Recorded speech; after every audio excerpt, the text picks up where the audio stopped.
풍요로운 하루를 위한 마음 낭독. 배우자가 거짓말하는 게 꼭 나쁜 것만은 아니다. 부부가 서로에게 거짓말을 하는 건 나쁜 것일까, 좋은 것일까? 일각에서는 거짓말은 무조건 나쁘다고 말하지만 상황에 따라서 거짓말도 때로는 좋다. 불경인 법화경에서도 장자가 세 자식들이 놀이에 빠져서 불난집에 갇혀있는 것을 보고 빨리 구하기 위해 방편을 썼던 적이 있다. 거짓말도 상대방에게 도움이 된다면 방편으로 사용해도 된다는 것이 붓다의 가르침이다. 남편이 자기가 한 일을 바르게 말하면 부인이 화를 낼 수 있기 때문에 슬쩍 바꿔 말하는 것은 하나의 방편일 수 있다는 얘기다. 문제는 그런 거짓말을 하도록 만든 환경에 있고 일부러 꾸민 것이 아니기 때문에 엄밀하게 말하면 거짓말이 아닌 것이다. 그러므로 무조건 거짓말을 했다고 상대방을 몰아치는 건 너무 모진 처사이다. 때로는 부인이 남편의 마음을 읽고 거짓말을 모르는 척 눈 감아주는 것도 사랑이라는 것이다. 그런데 요즘 젊은 부부들은 어떤가? 배우자가 거짓말을 하면 그 순간 화를 참지 못해 싸움부터 시작한다. 그러나 20에서 30년을 함께 산 부부들은 남편이 거짓말을 하는지 진심인지 눈빛만 봐도 알아서 큰 거짓말이 아니라면 따져봤자 소용없는 일이라는 걸 알고 슬쩍 눈 감아준다. 사실 남편이 부인에게 거짓말을 하는 것도 그런 환경이 만들어져 있기 때문이다. 따라서 남편이 거짓말을 했을 때는 저 사람이 나에게 왜 거짓말을 할까? 이유가 있겠지 하고 속아주는 것도 때로는 부부간의 화목에 좋다는 것이다. 그렇다고 너무 자주 거짓말을 하면 습관이 될 수 있으므로 가끔씩 사전에 봉쇄하는 것도 그리 나쁘지는 않다. 그럼에도 남편이 계속 거짓말을 한다면 왜 거짓말을 하는지 부인도 그 이유를 알려고 노력해야 한다. 거짓말을 듣고 다짜고짜 너 죽고 나 죽자 하고 싸우면 그 순간부터 더 큰일이 일어난다. 남편이 거짓말을 하도록 만든 부인에게도 책임이 있다는 말이다. 그래야만 거짓말을 일삼던 남편이 돌아온다.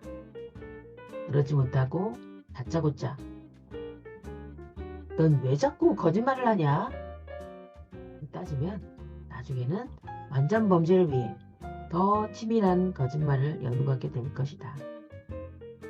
그렇게 되면 어떤 일이 일어날까? 부부 사이는 악순환이 거듭될 수밖에 없고 어쩔 수 없이 나쁜 환경이 계속적으로 만들어질 수밖에 없다. 그렇다고 할 말을 다 하지 못하면 더 큰 문제를 일으킬 수 있다. 이때는 상황을 직시하고 빨리 해결하는 방법을 모색해야 한다. 그리고 거짓말이 도가 넘치면 하루빨리 부부가 마음을 터놓고 대화해야 한다. 그래도 화합되지 않으면 헤어지는 것이 좋다. 부부가 원하는 몸과 마음이 맞지 않는다면 상대방을 오래 붙잡아 두는 것도 서로에게 좋지 않다. 그런 관계로 허송세월한다면 나중에는 틀림없이 후회만 남기 때문에 되도록 빨리 결정하는 것도 서로에게 나쁘지 않다. 서로 맞출 수 없다면 상대방이 더 좋은 인생을 살 수 있도록 길을 열어주는 것도 사랑의 한 방법이다. 만약 부부 중 한쪽에서 도저히 당신하고 못 살겠다 라고 한다면 그래, 정 그렇다면 따로 한번 알아보자 라고 일시적인 별거도 한 방법이다. 물론 별거 기간이 짧으면 짧을수록 좋지만 길어지면 이혼으로 갈 수밖에 없다. 그렇다고 하더라도 제 자식이 하는 끈이 남아있기 때문에 완전히 남남이 되는 것은 아니다. 말하자면 몇 달만이라도 따로 살면서 서로 노력도 해보고 누구에게 모자라는 것이 있었는지 깊이 생각해 본 후에 헤어지더라도 나쁘지 않다는 말이다. 이쯤 되면 대부분은 다시 합치게 된다. 하지만 별거 기간에 명심해야 할 것이 있다. 아무런 생각 없이 그냥 보내면 안 되고 공부를 해야 한다. 대책 없이 여성생활만 한다면 결국 둘 사이 감정의 골이 더 깊어져 결국 이혼할 수밖에 없다. 우리 인생은 이상하게도 똥이 무서워서 피하면 벤똥을 만난다. 별거 중에도 마음 공부를 하지 않으면 이혼을 하고 설령 다른 사람을 만난다고 하더라도 좋지 않은 일이 생긴다. 재혼을 해도 또 실패를 하게 된다는 얘기이다. 이처럼 대자연의 법칙은 어김이 없다. 부부간의 대화가 안 된다면 의논할 것을 먼저 만들어서 마음을 툭 터놓고 이야기를 해보고 그래도 안 되면 어떻게 했으면 좋겠느냐 라고 한번 물어본다. 그래도 계속 부딪히면 더 이상 살 필요가 없다. 죽어도 못 살겠다고 하는 사람과 같이 살 필요는 없다.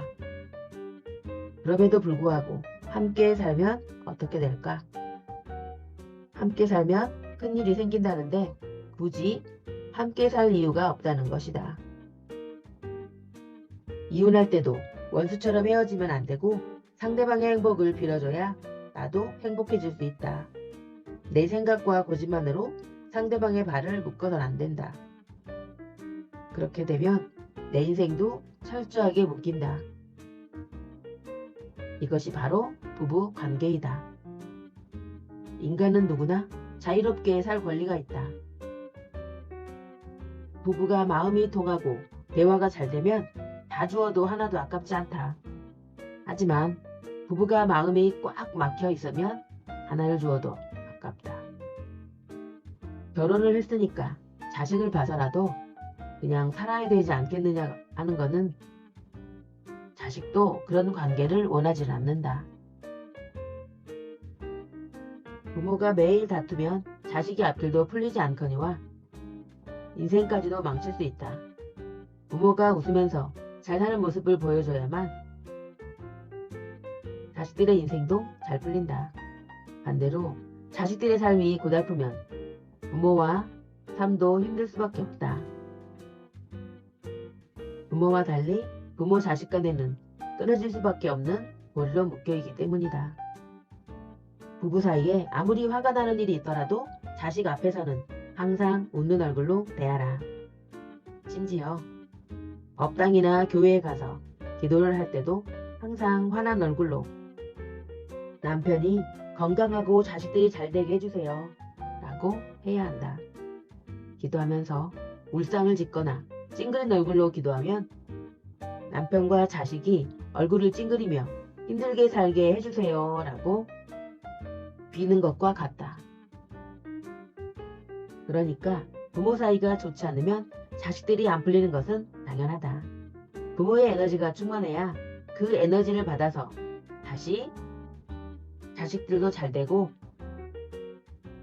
거꾸로 자식의 에너지가 충만해야 부모도 건강하게 오래 살 수 있다. 이것이 바로 대자연의 법칙이다. 우리는 아직도 살 날이 있고 말리다. 내 마음을 잘 정리해야 오래오래 행복하게 살 수 있다. 지금 이 사회가 불행으로 치닫는 것은 인류가 남긴 잘못된 유산들의 부작용 때문이다. 그동안 우리 인류는 훌륭한 유산들을 후손들에게 이어주었지만 한편으론 많은 모순과 부작용도 함께 남았다. 인류의 가장 큰 단점은 자신의 잘못을 남 탓으로 돌리는 것이다.